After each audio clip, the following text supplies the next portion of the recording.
O que fazer com o seu dinheiro em 2020? Como o cenário internacional e nacional afetam a sua vida e os seus investimentos. Para falar sobre isso e muito mais, começa agora uma edição especial do Economia em Foco.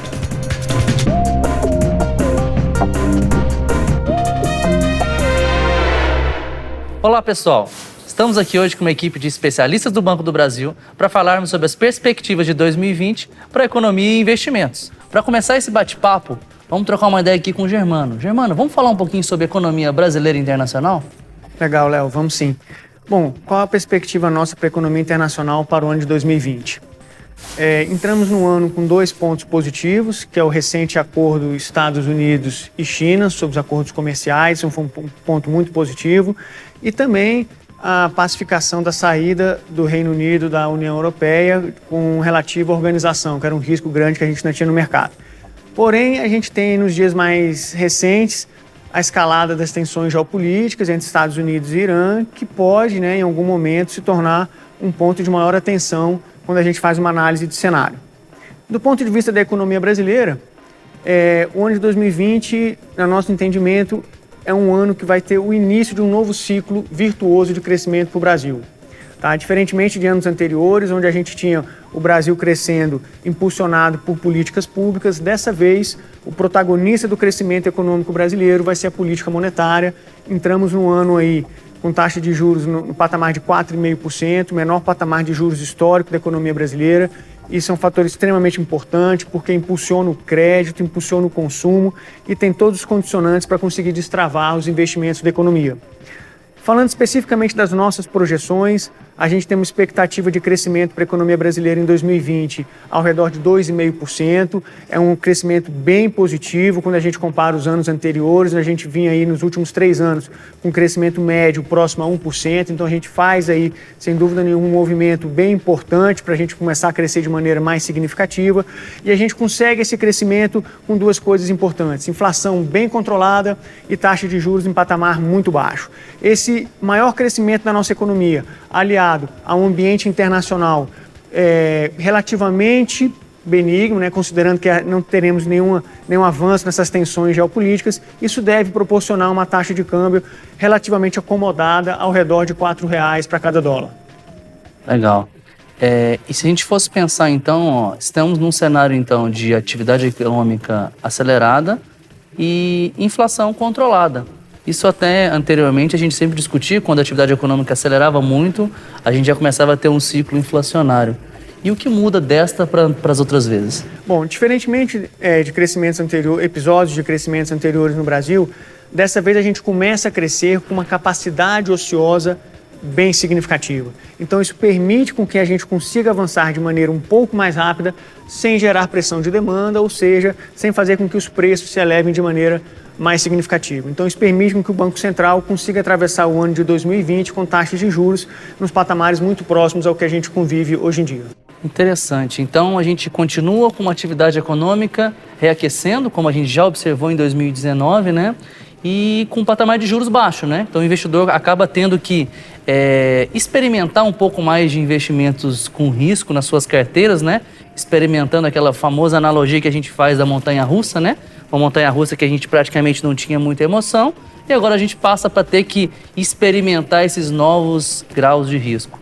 Inclusive, 2019 ficou muito...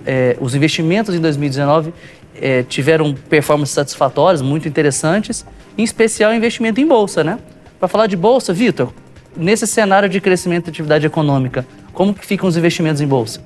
2019 realmente foi um ano muito bom para a Bolsa, ela valorizou 31,6%. E às vezes a gente até se pergunta, mas será que a Bolsa não está ficando cara? Na nossa visão, ainda não, tá? A gente tem um target para a Bolsa para 2020 na faixa dos 130 mil pontos, tá?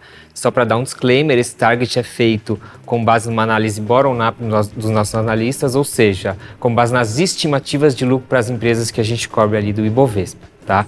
E essa nossa perspectiva para a Bolsa para 2020, ela é principalmente com base em 3 pilares. Retomada da atividade econômica, como o Germano bem comentou. Segundo, taxa de juros nos baixos níveis, menor nível histórico. E terceiro, amenização nas tensões comerciais entre Estados Unidos e China, tá? Falando um pouquinho de atividade, a expectativa de crescimento do PIB, como o Germano muito bem colocou, é que ele fique superior à média dos 3 últimos anos. Tá? No geral, a gente tem observado um aumento do consumo das famílias e um aumento do investimento privado que tem beneficiado o ciclo econômico como um todo. Para 2020, se a gente continuar observando uma melhora no mercado de trabalho e uma expansão do crédito, a gente acredita que a confiança do consumidor deve melhorar e isso, consequentemente, deve beneficiar aquelas empresas que são mais ligadas ao mercado interno, que são principalmente nos setores de varejo cíclico, varejo não cíclico, construção civil, shoppings, locadoras de veículos. Então, no geral, esses setores a gente acredita que devem se beneficiar mais agora em 2020. É importante a gente mencionar também, Vitor, que para o país continuar com essa taxa de crescimento mais elevada, como eu mencionei, algumas condicionantes são extremamente importantes que elas aconteçam, né?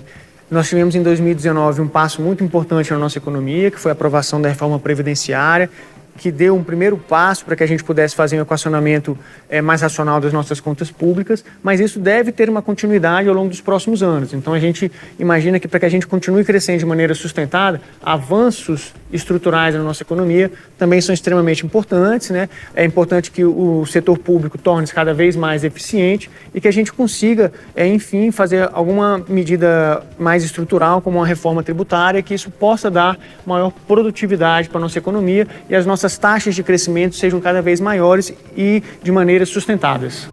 É isso mesmo. Agora falando de um segundo item, que é taxa de juros, tá?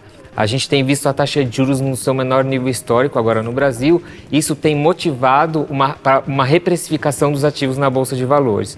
Tem um outro fator relacionado à taxa de juros que a gente não pode esquecer, é que as empresas têm dívidas, apesar de elas terem se desalavancado agora ao longo dos últimos anos, a gente está falando de uma menor taxa de juros que, consequentemente, implica em menores despesas financeiras e, consequentemente, maior lucro. Então, isso traz um rol de perspectivas positivas em questão de resultados para as empresas agora em 2020. Além da atividade, acho que vale a pena a gente falar um pouquinho de investimento. A taxa de juros, ela tem um link muito forte com o investimento, né? Uma coisa é a gente investir num fundo a uma taxa a 4,5%, outra coisa é a gente investir num fundo com Selic a 14%, né? Então, o que a gente observou agora ao longo de 2019 na Bolsa é uma migração muito forte dos investidores para classes de ativos de maior risco, como o Léo falou no começo, e a expectativa agora é para 2020 que continue esse movimento. Para vocês terem uma ideia, o número de CPFs na Bolsa, ele passou de 800 mil no final de 2018 para 1 milhão e 600 agora, final de 2019, justamente por conta dessa migração. Obviamente que não é só para uma classe de ativos que é de ações, mas fundos imobiliários também tiveram um papel bastante relevante nessa migração. Bom, Vitor, você colocou muito bem, né, essa perspectiva de bons rendimentos vindo da renda variável doméstica, né, da Bolsa Brasileira. Será que dentro desse cenário que o Germano colocou, a gente talvez poderia também ter algumas opções de investimento no exterior? Ou realmente o mercado brasileiro seria o protagonista para a renda variável no ano de 2020? Sim, com certeza. A gente enxerga oportunidades também para aquelas empresas, algumas empresas que são exportadoras e mais voltadas ao mercado externo. Então a gente tem visto, por exemplo, um aumento do preço das proteínas, favorecendo os frigoríficos aqui no Brasil, o segmento de mineração retomando os níveis de produção de 2018, por exemplo, o setor extrativo como um todo, óleo e gás, com companhias se alavancando bastante. Então, oportunidades sempre tem e devem continuar agora em 2020.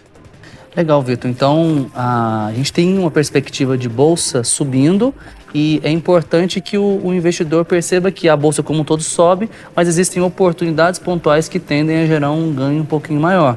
Como a gente tem clientes diferentes, investidores que atuam de formas diferentes, alguns acabam gostando de escolher os seus ativos, quais são as ações que eles investem, quais são os seus papéis.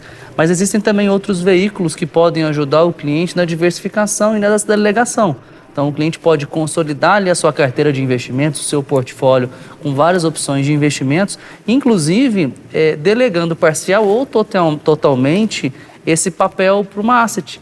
Né, Fialho? Conta pra gente um pouquinho sobre esses produtos que a gente tem, que auxiliam o cliente na diversificação do seu portfólio ou na delegação integral dessa gestão de investimentos para um gestor profissional. Perfeito, Léo. Esse ponto que você colocou, ele é bastante importante, né?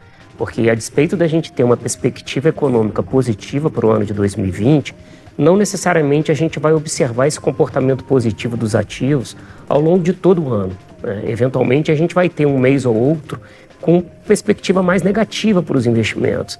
Então, nesse momento, o investidor que está menos acostumado, né, a experimentar esse risco que até então ele não tinha, fazer essa delegação para uma gestão profissional, ela é bastante importante, porque não é todo investidor que tem tempo disponível e próprio uma disposição para fazer a sua própria gestão de recursos. Então, nesse momento, você escolher de uma maneira bem efetiva e assertiva o gestor de investimento que vai te auxiliar, junto, obviamente, com uma assessoria financeira por trás muito bem qualificada, vai fazer toda a diferença para ele. Sim, e como a gente tem no caso da renda variável de diversas opções de investimento em ações ou em fundos imobiliários, nos fundos de investimento também, né? Temos uma grande quantidade de produtos com diversos graus de risco para que o cliente consiga montar uma cesta equilibrada, né? E o nosso portfólio da nossa gestora é bem amplo, não é isso? Exatamente. E você ter um portfólio diversificado, onde você pode escolher, a depender do grau de risco que você quer experimentar, é muito importante, como por exemplo, o fundo multimercado é um fundo excelente para qualquer tipo de cenário, né? Porque o fato de você poder inserir estratégias de investimento dentro de um fundo, pavimentando todos os mercados possíveis, você pode ir da renda fixa ao mercado externo, voltando para ações.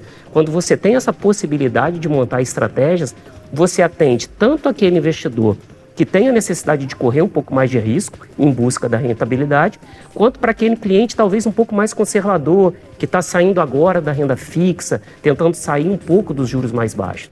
Além disso, fundos de ações também estão significativos, porque você pode surfar essa onda positiva, como o Vitor colocou, e o gestor profissional por trás, ele vai seguir exatamente aquela orientação de investimento naqueles setores específicos. Se eu tenho uma perspectiva que o setor de consumo vai bem no ano de 2020, o meu fundo de ações vai refletir essa possibilidade. Se a minha ideia é de que o cenário internacional está mais positivo, eu direciono meus investimentos para aqueles ativos que vão responder bem ao mercado internacional. Então, o fundo de ações também compõe bem a diversificação de portfólio do cliente. Legal. E a gente tem na prateleira produtos com um risco menor e maior, né? Uma volatilidade, como a gente fez a analogia da montanha-russa no começo, né? Que oscilam mais ou oscilam menos, que tem uma certa composição diferente que pode entregar para o cliente retornos e riscos diferentes, não é isso? Exatamente isso, porque a despeito da gente estar conversando aqui sobre um cenário positivo para 2020, tanto para a economia quanto para os investimentos, a economia, os investimentos se movem de uma maneira cíclica, como você colocou, numa montanha-russa. Então, não necessariamente a gente vai ter, ao longo de todos os meses de 2020, performance positiva dos ativos. Eventualmente, ao longo do ano, a gente vai ter ali uns movimentos de rentabilidades mais desfavoráveis para o investidor. Então, quando ele delega essa função para um gestor profissional que tem a condição de se movimentar ao longo dessa montanha-russa, né, entrar quando ela está descendo e sair quando ela está lá em cima, vai fazer toda a diferença no final das contas. Excelente. Inclusive, um ponto que o Germano trouxe para a gente, né? Nós temos um cenário, mas nós temos possíveis fatores que podem mudar esse cenário no meio do caminho. A economia não é algo estático, né? Estamos aqui na primeira quinzena de janeiro, estamos tentando olhar para o final do ano ou até o ano que vem, dependendo do caso, né? O ano de 2019 foi uma escola para a gente, né? Mesmo na renda fixa, nós tivemos meses com rentabilidade negativa, com rentabilidade positiva. Os ativos, em especial aqueles pré-fixados e atrelados à inflação, né? Nos planos de previdência a gente tem alguns ativos desses, ou fundos de investimento, ou até o Tesouro Direto. Alguns investidores que precisaram se movimentar, em alguns casos tiveram rentabilidade positiva, outros negativa, muito em função do quê? Da oscilação da curva de juros. E aí o gestor de um fundo de investimento conseguiria capturar esses ganhos e evitar algumas perdas, não é isso? Exatamente. Inclusive na própria renda fixa, o investidor ele pode fazer esse tipo de movimento. Tá? Nós, recentemente, na BBDTVM, lançamos um produto de renda fixa ativo. Então, assim, ele sai um pouco desse escopo que até então o mercado trabalhava com taxas de juros muito elevadas. Realmente, com taxa de juros mais baixa, a partir de agora, buscar o retorno fica mais difícil. Então, dentro da própria renda fixa, você tem que buscar uma gestão mais ativa dos investimentos, porque o cliente já não se contenta mais com um nível de juros, né, com uma rentabilidade tão baixa como a gente tem hoje em dia.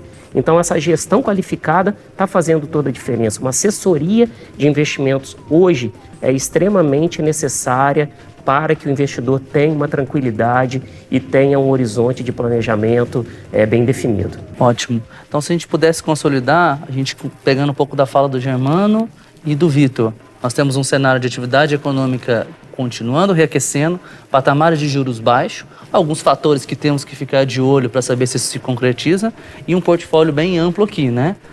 Sendo que se a gente tivesse que destacar algumas estratégias para esse ano, na composição do portfólio do cliente, nessa experimentação do que seria risco, a gente poderia destacar os investimentos em bolsa de valores, em especial selecionando aqueles investimentos que têm um pouco de gestão ativa, como a da TVM, ou setores que a gente tem perspectiva, como é o caso do mercado doméstico, trabalhar a diversificação também com multimercados, que possa capturar esses altos e baixos, no nosso dia a dia, inclusive aqueles clientes que já estão num grau de sofisticação um pouquinho maior, experimentar ativos no exterior, né? Investimentos e aplicações no exterior. Então a gente fica por aqui, eu agradeço a participação de todos vocês e a gente segue falando de economia de uma forma descomplicada. Lembre-se, se vai investir, comece hoje. Tchau e até a próxima.